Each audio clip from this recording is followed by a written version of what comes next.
The Icons of Real Estate Podcast. Are you ready to learn the proven money-making secrets from top-producing icon agents? Ready to skyrocket your business? This podcast is for you. Tune in every week with your host, Tomasz Fonseca, and find out how to implement proven strategies to 10 times your business. From $3 million to $30 million in just 12 months. Brought to you by the Masters in Real Estate Marketing, Arter SEO.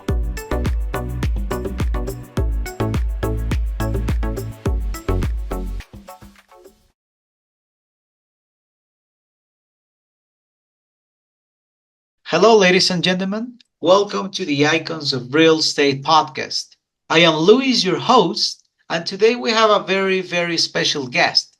We have Andrew Coutu, who's one of the Coutu, sorry, sir. It's Andrew Coutu. Andrew Coutu. And he is one of the top realtors in Maryland, actually. He's going to let us know his story and how he achieved 250 transactions within the last 20 years. So, how are you today, Andrew? I'm doing well. I'm very busy. As always, successful realtors are always busy. So, can you tell us a little bit about your story? How did you start into this business, Andrew? Well, I owned a restaurant for 23 years in Montgomery County, Maryland, and I knew a lot of realtors. And when I decided to sell that business, one of my good realtor friends asked me to join their company, and that set me off. And that was in about 2004 when the market was just insane. And my partner and I do a lot of construction work, and on top of the restaurant, I built my own restaurant. And we used to sell. A lot of people at that time were selling their townhomes that were in homes that were rentals. So the prices of homes went up so much, they had so much equity, they wanted to get out of those, but they needed work. And my partner and I would go in, in 1 week, I would do the complete interior paint, carpet, not redo kitchens, but bathrooms, and we'd just get them on. Within 2 weeks, I get it done back on the market. And I just finished a property like that this last week in Montgomery County, Maryland. And that property sold in 8 days, 10,000 over asking. Okay.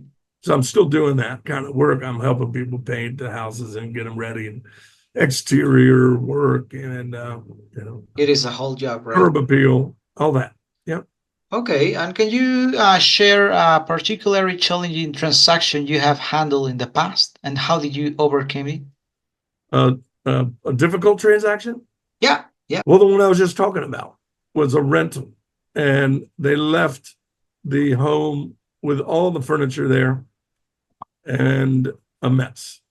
So I rented on my own a dumpster, 20-yard dumpster, filled it up, and I took 15 loads on top of that to the dump, cleaned the property out. Now, the property went under value because of the condition it was, but the property was empty, and I did a little curb appeal on it. And when we put on the market, it was on for 8 days, and we sold it for 10,000 over asking. Right now, I'm working. I have a townhouse in Frederick County. When I went in, this townhouse wasn't a hoarder, but it was lived in. It was a mess. We went in, we painted it, took all the mess out, got it on the market. It's still on the market. The market's a little slowed down right now. It's a little difficult, but these are the kind of things I do to help get properties moved. I have a team I use. Do you have a team, you said? I have a team of people that I use in the background, not realtor team, but team of people I count on for laborers and painters and flooring people, the whole 9 yards. A lot of times I will, get an agreement with the seller of a home and do the work, and they can compensate after closing. So I do that kind of work too. All right. Or it reflects in my commission rate. In particular, if I'm just painting the house, I'll do another extra 1 to 1.5%, and they can pay it. They don't pay until they sell. So yeah, perfect. So a lot of Go ahead. And how do you stay updated with the trends and the technologies into the real estate market, Well, Andrew? basically, you just have to be on the MLS every day, looking what's going on, how fast properties are selling. When you're doing comparables, I did a lot of REO properties, which is real estate owned foreclosures. So I'm always doing what's called BPO, which is a broker price opinion. That's a unlicensed version of an appraisal. It's pretty much an appraisal, but I'm not licensed to do appraisals. The banks hire us to do that. And then sometimes if we do a good job, they let us sell their properties. So that keeps you in the market trend, knowing how fast things are moving. If prices are going up, down.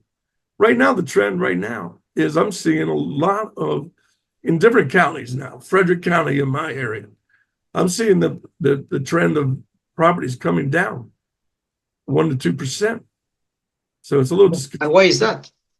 Why is that? Because interest rates mostly, and lack of inventory, nervous buyers, Secure buyers. nervous buyers. They don't want to, after seeing interest rates at 2.5% to 3% for several years, and now they're 6.5% to 7% and up. That's a lot. That's a huge difference. It decreases the buying power. Every 1% decreases $50,000 of buying power in general. So, and the salary is still the same. and the selling prices are being reflected now because of that. They're coming down a little bit. Now, in a place like Montgomery County, borderline DC, those properties, I don't see the trends going down. You have to know your area, your market. So certain markets are staying level, such as Montgomery County, but Frederick County, we're having a decrease. Now we have Montgomery County, then we have Frederick County, and then we have Washington. In this direction, we have Frederick, then we have Carroll, Howard. So the further you go out, the more we're seeing the reduction in prices on homes. Okay. And how do you go? What strategies are you employing to ensure that your clients make well-informed decisions when buying or selling? What was the question? How do I what? What strategies do you employ to ensure that your clients make a good decision when buying or selling a home? Well, knowing the market, doing your, when they get into a particular area, you have to do your comparisons on your sale properties within the last 6 months. You try to take, square footage, number of bedrooms, baths, take everything into consideration. You have to weigh all the things that the house that they're looking at against other homes that have sold. And that's just doing a comprehensive analysis of the properties. And then, when I go in a property, I'm almost like a home inspector because I've done all this work. I know plumbing, electrical, and all this because I did all these things when I flipped houses and when I fixed homes for people. I go in and I can tell the roof is old. Most realtors can do this. They can see the roof is old. They can see the air conditioner is old. You got to weigh all and balance all these things. And you don't want your clients to be property poor. So you try to, and biggest thing is you listen. When you go with a couple, you got to listen to the husband and the wife. You have to hear what one wants, what the other one wants. And you have to help them and work as a team with your lender and yourself and the family. And then later in the deal, when you write a contract, you work with the title company and the other realtor who's brought somebody in, or vice versa if you're working with a buyer going to the seller. So you work as a team, and you always got to work close with your lenders to be sure that they're making the right decisions and they're vetting people. When the buying process starts with a lender, it doesn't start with a realtor. You need to have a good realtor who is responsive and never be afraid to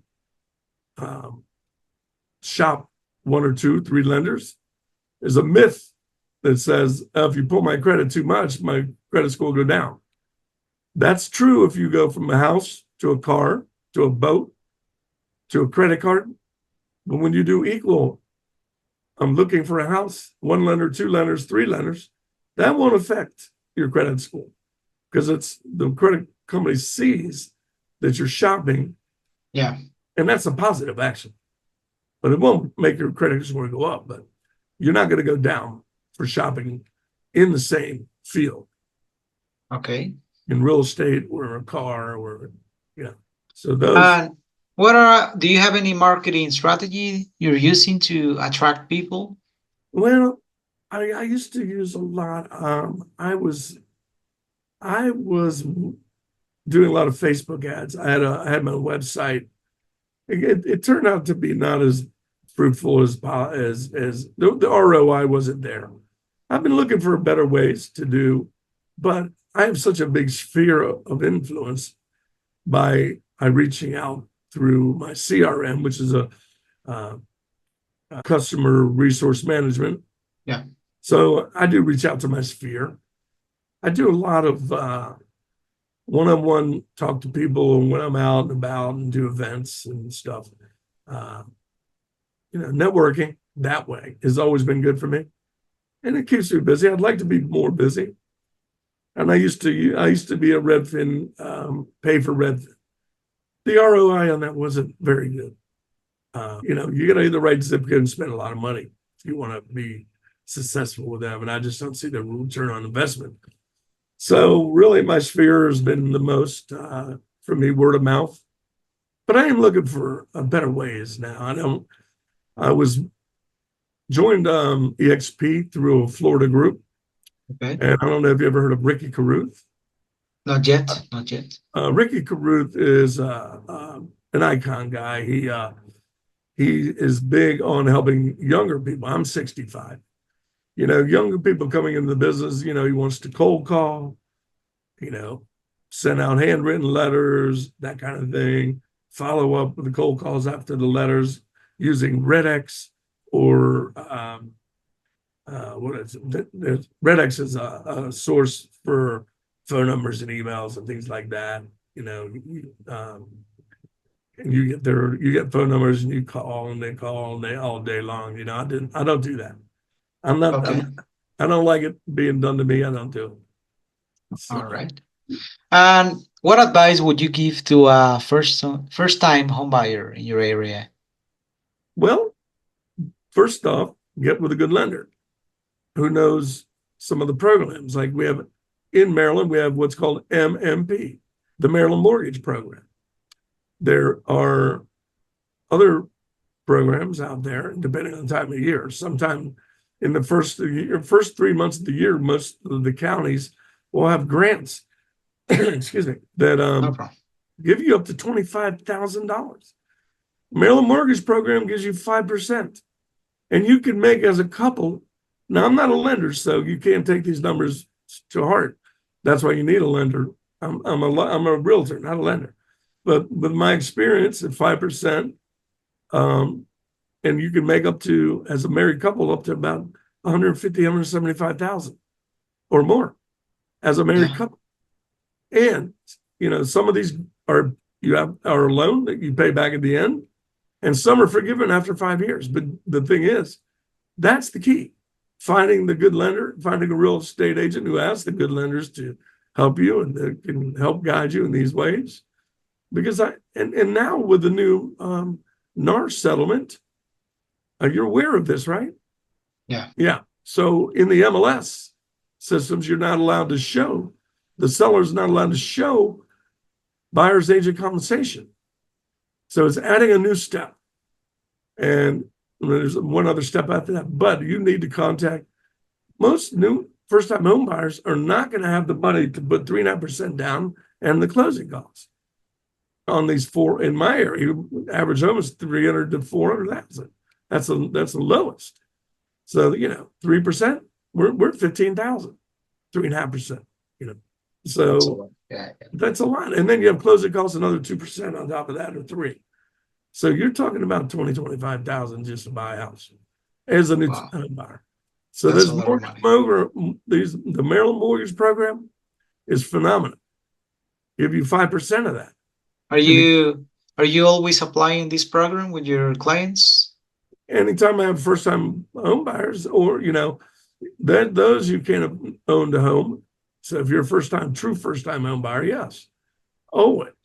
But it's up to them if they understand. If they have the money, sometimes they don't want to. They don't want to have that burden of having to stay in a home for 5 years, or to have to pay a loan back after they sell.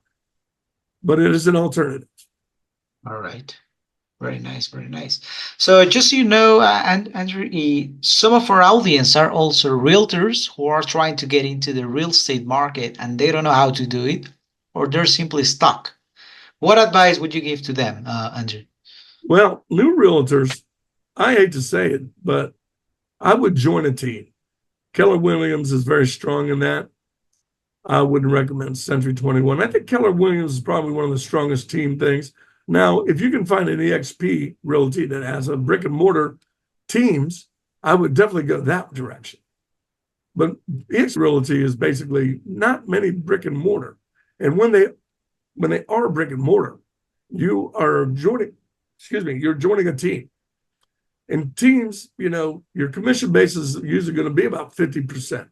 Less. Yeah. They're the ones feeding you the business. They deserve half your compensation. I would do that for 2-3 years until you're comfortable, and then join AXP or demand or quit the team and demand at minimum 80% commission. That's what EXP does. We have a minimum of 80. Well, if you have sold two properties in the last year, you can do 80% commission, and you find one that caps.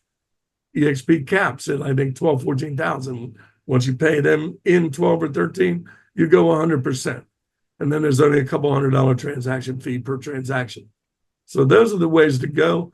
But to start, you need somebody to mentor you. I mentor a lot of people, informally. I meet agents that, I can tell that they just don't have a clue. So I have agents calling me all the time. What do you think about this? How do I do this? What do I do? They should be calling their brokers. But I get the call. But they're calling you. They call me. I don't mind it. I mean, I'm here. I'm very religious. I'm here to help. God tells me I got to help people, and I'm here to help anyone I can.